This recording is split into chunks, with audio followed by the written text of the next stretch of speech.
In this video, we're going to focus on generating the word that will be guessed.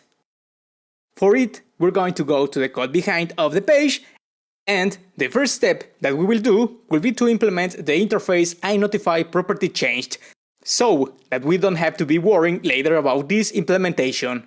For it, we're going to go to the file mainpage.cs, and in the definition of the content page, I'm going to implement the interface iNotify property changed, as we saw in a previous video. We have to import the namespace that is needed, and we have the implementation ready.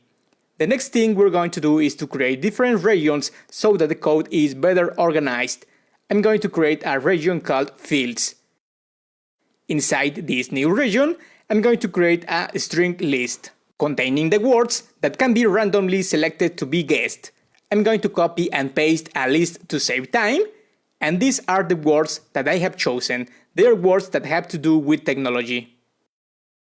Once we have the list of words, which by the way you can change if you want, let's proceed to declare a field called answer, and the purpose of this field is to contain the word to be guessed.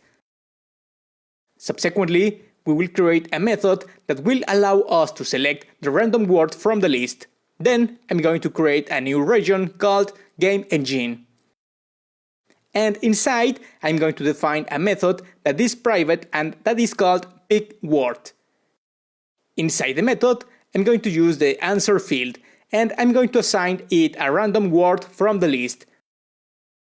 To do this, we must use a new instance of the random class. We're going to use the method called next, and we will indicate that range between 0 and the number of elements of the list through the count property. In this way, we will be able to obtain a random word that will be stored in the answer field.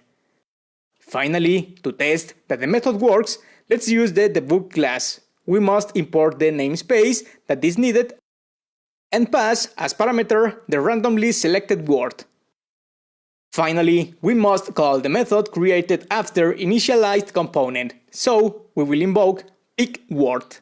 Let's start the execution of the application to see that everything works correctly.